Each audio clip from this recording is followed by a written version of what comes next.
Encore une fois, il y a des nouvelles parfois qui passent complètement inaperçues, qui me tapent à l'œil, que je lis, alors parfois je m'en fous évidemment, et parfois quand même je me dis mais purée, ça peut pas... On peut pas passer à côté et faire semblant de rien alors qu'en réalité c'est pas une nouvelle si anodine. Aujourd'hui mesdames et messieurs, on va parler de bois, on va parler des arbres, et on va parler architecture. Puisque comme vous le savez, Notre-Dame de Paris, ça fait maintenant un an ou deux que ça a brûlé, ça a choqué une grande partie du monde, que ce soit les historiens, parce que c'est quand même un vestige de l'humanité exceptionnel, hein, ou que ce soit les théologiens, parce que au niveau de la religion, c'était une représentation exceptionnelle. Et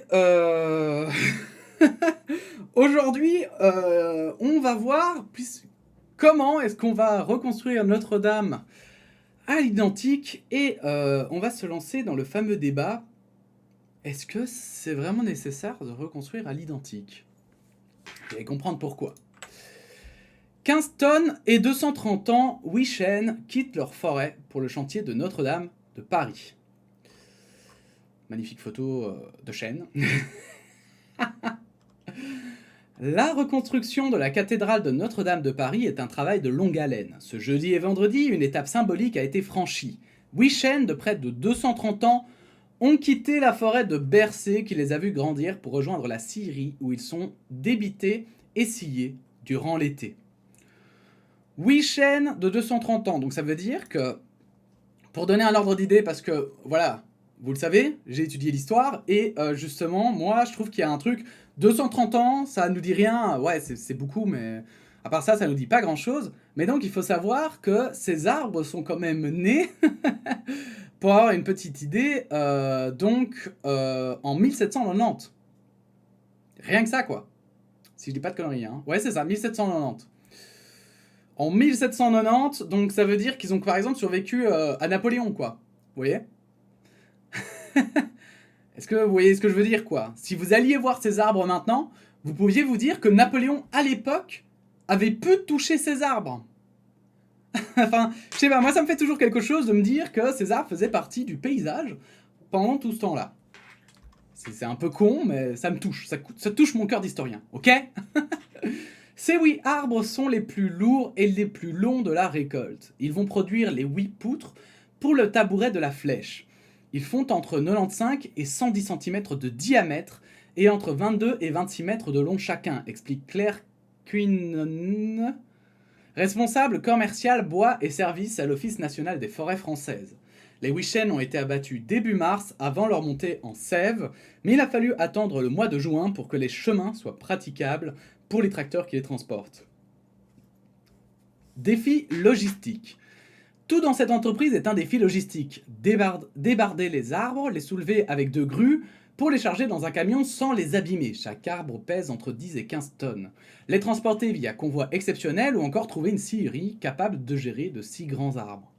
En tout, 1000 chênes seront nécessaires à la seule reconstruction de flèches de la cathédrale, sans compter la charpente principale donc. Tous les arbres, alors déjà 1000 chênes, c'est tellement blindé. C'est tellement blindé, mais bon, c'est pas étonnant, quoi. Je veux dire, voilà. Maintenant, ce qui m'ennuie, hein. Alors là, on parle de 8 chênes qui ont 230 ans. J'espère qu'on n'en a pas pris 1000 en tout, quoi. Tous les arbres, sans exception, sont offerts. 50% issus de forêts publiques, 50% de forêts privées. La quantité d'arbres centenaires nécessaire à la reconstruction de la cathédrale Notre-Dame peut sembler astronomique. En réalité, ces 1000 chênes représentent seulement 0,1% de la récolte annuelle de bois de chêne français destinés à être utilisés dans la construction ou l'ameublement. Donc vu que c'est la construction et l'ameublement, je suppose que ce ne sont pas les arbres centenaires, que c'est juste des chênes qui sont plus jeunes. Après, ce que je comprends pas, c'est pourquoi 50% sont issus de forêts publiques, en fait. C'est que moi, j'avais vu à l'époque, et ça me gêne toujours, c'est le fait qu'il y avait plein de personnes, de donateurs privés, hein, de donateurs individuels, qui avait donné de l'argent en fait. Donc pourquoi est-ce qu'on n'a pas fait 50% de forêts privées et 50 autres pourcents qu'on achète à ces forêts privées? Est-ce qu'on a déjà dépensé toute la thune ou bien compte-on construire une deuxième ou je sais pas. Bref, peut-être que quelqu'un en commentaire pourra l'expliquer. Et alors justement, le truc, quand je suis arrivé à ce moment-là de l'article, c'est que je me suis dit, mais putain de bordel de merde, est-ce qu'il y a que moi que ça choque qu'on prenne des arbres centenaires pour une cathédrale qui a brûlé? Pas sur le fait que moi, je trouve ça génial hein, qu'on reconstruise la cathédrale et tout, il n'y a pas de problème, et je trouve ça, voilà, c'est cool hein, qu'on essaie de tout refaire à l'identique. Mais est-ce que c'est nécessaire en fait? Et là-dessus, en mars dernier pourtant, une pétition adressée à la ministre française de la Transition écologique dénonçait que l'abattage de ces arbres centenaires représentait un écocide et une aberration. Le texte avait réuni plus de 41 000 signatures.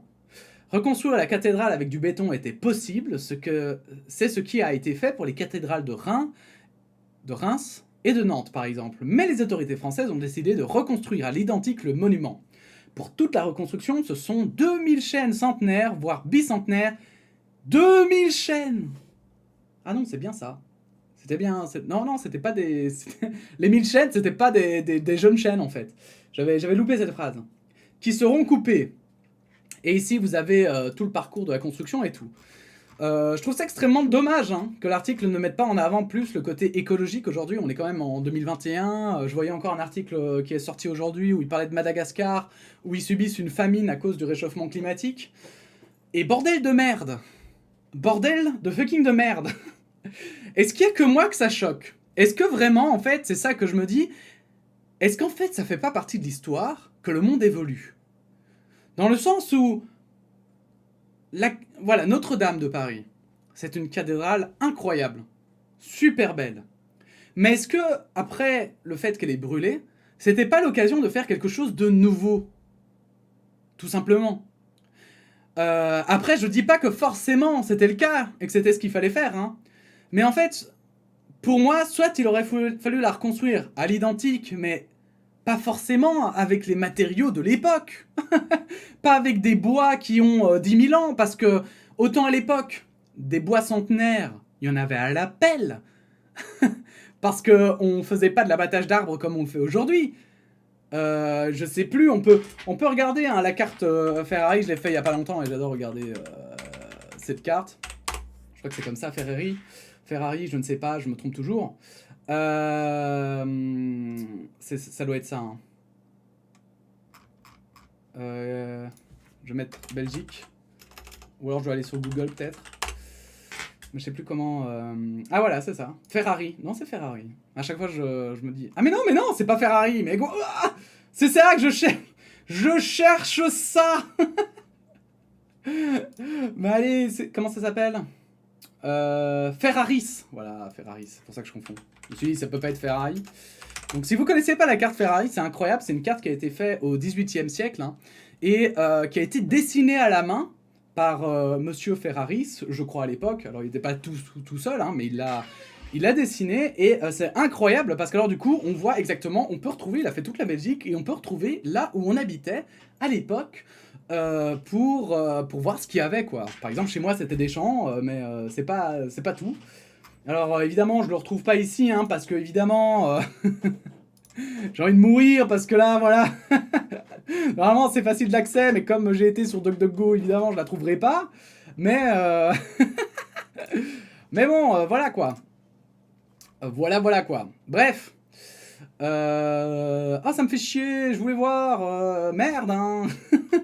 S'il vous plaît. Bref. Si je la retrouve, je la mettrai en description. Mais donc, en fait, il faut savoir qu'il y avait quand même beaucoup de nature, de forêt hein, à l'époque. Et c'était assez passionnant.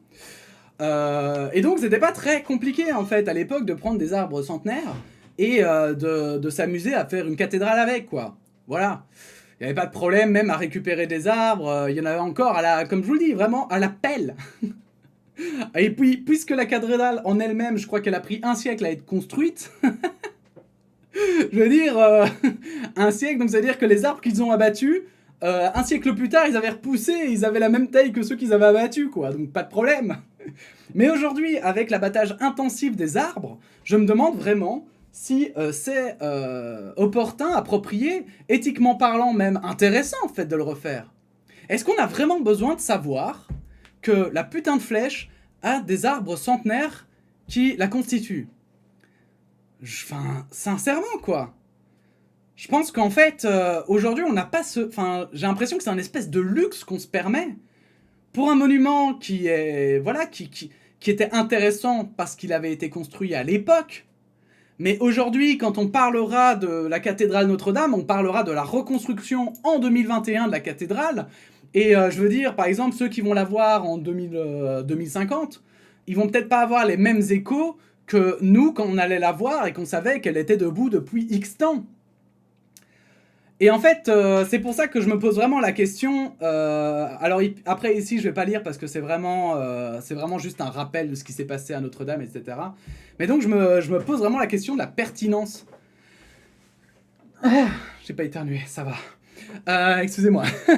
La question de la pertinence de prendre des bois pareils et de se permettre de les découper, de les détruire, alors que les arbres en eux-mêmes sont peut-être plus finalement intéressants que cette cathédrale qu'on reconstruit. C'est triste hein, qu'elle ait brûlé, c'est triste que le feu l'ait complètement détruite.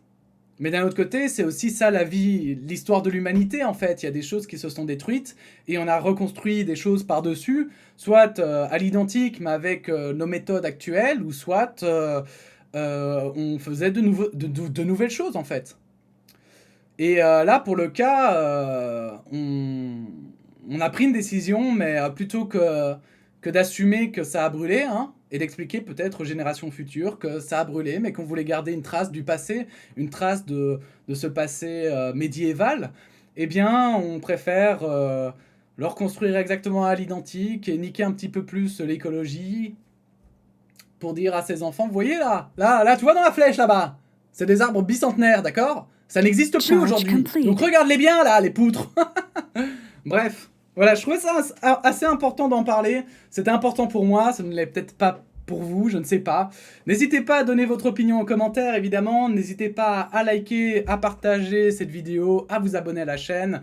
Et puis sinon, on se dit à bientôt pour de nouvelles actualités. Voilà, merci à vous et puis la bise. Et courage des arbres.